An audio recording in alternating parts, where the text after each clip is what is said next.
పరిస్థితి క్యాండిడేట్లు అందరూ కొత్త వాళ్ళే. ఆ నుంచి కూడా అక్కడి నుంచి ఒక 18 మంది మన క్యాండిడేట్ తప్ప నుంచి మిగతా వాళ్ళంతా అంత ఫ్రెష్ ఫేసెస్.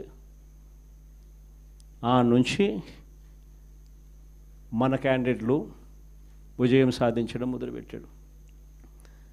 67 స్థానాలు 2014లో గెలిచినాం. మళ్ళా 23 మందిని దాంట్లో పోచింగ్, మళ్ళా మనల్ని పార్టీని వీకెన్ చేయడం కోసం అని చెప్పి 9 మంది ఎంపీలు గెలిస్తే 3 ఎంపీలను పోచింగ్, 67 మంది ఎమ్మెల్యేలో 23 మంది ఎమ్మెల్యేలు పోచింగ్. కానీ మళ్ళీ దేవుడు మళ్ళీ 2019 వచ్చేసరికి అది ఏ మొట్టికాయలు వేసాడు. మన దగ్గర నుంచి ఎంతమంది పోచింగ్ చేశారో కరెక్ట్గా అంతే నెంబరే, వాళ్ళ నెంబర్స్ కూడా కరెక్ట్గా అంతే 23కే పడ్డాయి. ఎంపీలు ఎంతమందిని పోచింగ్ చేశారో మళ్ళీ కరెక్ట్గా అంతే నెంబర్స్తోనే వాళ్ళ నెంబర్లు కూడా కట్టడి అయ్యాయి. నేను చెప్పేది ఎందుకు చెప్తా ఉన్నానంటే, ఈ విషయాలు అందరూ కొత్త వాళ్ళే. కొత్తదనానికి విలువ అన్నది ప్రతిపక్షంలో ఉన్నప్పుడే వస్తుంది. ప్రతిపక్షంలో ఏ నాయకుడైనా ఎదగలుగుతాడు, ఎవరైనా నాయకుడు కాగలుగుతాడు. అయితే 2 గుణాలు ఉండాలి. ఒకటి ప్రజలకు అందుబాటులో ఉండడం, రెండవది చిక్కటి చిరునవ్వుతో పలకరింపు. 2 ఖచ్చితంగా ఉండాలి. ప్రతిపక్షంలో ఉండాల్సింది మరొక మేజర్ గుణం ఏమిటి అని అంటే, ప్రజలకు ఏదైనా సమస్య వచ్చినప్పుడు ప్రజల తరపున మనం ప్రజలకు తోడుగా నిలబడగలగడం. ఈ 3 చేయగలిగితే ఎవరైనా లీడర్ కాగలుగుతాడు. ఇక్కడి నుంచి స్టార్ట్ చేయండి. నియోజకవర్గం స్థాయిలో నియోజకవర్గ అధ్యక్షుడిగా ఉన్న ప్రతి ఒక్కరికి నేను చెప్తా ఉన్నా, ఈ రోజు నుంచి స్టార్ట్ చేయండి. మనం ఈరోజు చూసేది యూత్ అధ్యక్షుడిగా, నియోజకవర్గం ఇన్ఛార్జిగా, యూత్ అధ్యక్షుడిగా ఫస్ట్ అడిగే ఇది. మీ చివరి అడుగు ఎమ్మెల్యే కావడం, అది గుర్తుపెట్టుకోండి.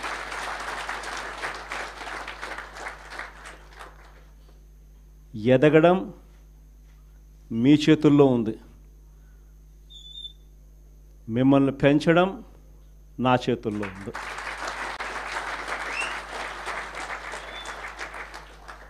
కానీ మీరు పెరగాలి అని అంటే నేను చెప్పిన ఈ 3 గుణాలు లేకపోతే ఎవరు పెరగరు. ఈ 3 గుణాలు ఉండాలి. ఈ 3 గుణాలను పెంచుకోవాలి. పెంచుకున్న దాంతో అసెస్ చేసుకోవాలి. ప్రతి నియోజకవర్గ ఇన్ఛార్జ్కు ఇదొక ఛాలెంజ్ ఇస్తున్నా. ఈ రోజు నుంచి 6 months టైం తీసుకోండి. మండల్ కమిటీస్ ఫామ్ కావాలి. దానికి తగ్గట్టుగానే కాన్స్టిట్యున్సీ హెడ్ క్వార్టర్స్లో వార్డ్ కమిటీస్ ఫామ్ కావాలి. దానికి తగ్గట్టుగానే మండల్ కమిటీస్ ఫామ్ కావాలి. దానికి తగ్గట్టుగానే గ్రామ కమిటీస్ ఫామ్ కావాలి. గ్రామ కమిటీసు, మండల్ కమిటీసు, మున్సిపాలిటీల్లో వార్డు కమిటీసు మొత్తం మీ ఆధ్వర్యంలోనే ఉన్నాయి. మొత్తం మీ ఆ చేతుల్లోనే ఆర్గనైజేషన్ ఉంది. ఆర్గనైజేషన్ చేసేటప్పుడు ధ్యాస పెట్టండి, బుర్ర పెట్టండి. కెపాసిటీ ఉన్న వాళ్ళని తీసుకొచ్చే కార్యక్రమం మొదలుపెట్టండి. ఎదగడానికి ఎవరైతే సిద్ధంగా ఉన్నారో వాళ్ళని ఆర్గనైజేషన్లోకి తీసుకొని వచ్చే కార్యక్రమం చేయండి. వైఎస్ఆర్సీపీ ప్రతి గ్రామంలో ఉంది. సిమిలర్లీ జిల్లా అధ్యక్షులకు చెప్తా ఉన్నా, అసెస్ చేసుకోండి. ఎవరికి చెప్పాల్సిన పనులా నేను మీకే ఇచ్చి పెడతా ఉన్నా. ఎందుకంటే మీరు ఎదగాలి. పర్యవేక్షించండి. నియోజకవర్గ స్థాయిలో ఉన్న యూత్ అధ్యక్షులు ఎలా పర్ఫామ్ చేస్తూ ఉన్నారు, వాళ్ళకు చేదోడు వాదోడుగా ఉండండి, వాళ్ళకు తోడుగా ఉండండి, గైడెన్స్ ఇవ్వండి, సలహాలు ఇవ్వండి, చేయి పట్టుకొని నడిపించండి. కమిటీస్ అన్నీ పర్ఫెక్ట్గా అయ్యేట్టుగా చూసుకోండి. ఈ ప్రోగ్రామ్స్ అన్నిటికీ కూడా ఫర్దర్ సూపర్విజన్ ఉండడం కోసం అని చెప్పి వర్కింగ్ ప్రెసిడెంట్లుగా, జోన్లకు వర్కింగ్ ప్రెసిడెంట్లుగా కూడా తీసుకొచ్చే కార్యక్రమం చేయబోతా ఉన్నాం.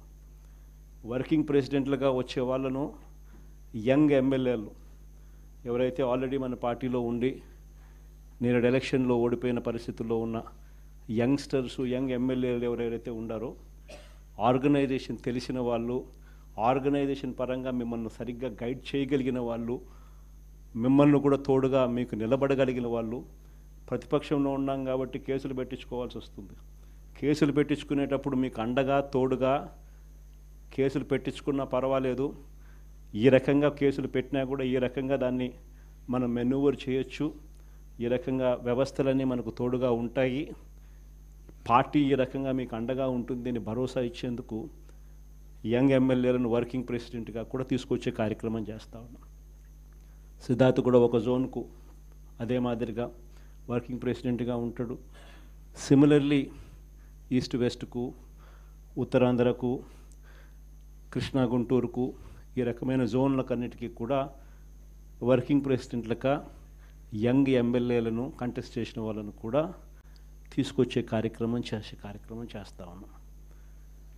ఆర్గనైజేషన్ పరంగా యూత్ కానీ, మహిళ కానీ, స్టూడెంట్ కానీ, రైతు కానీ ఈ 4 చాలా బలంగా ఉండాలి.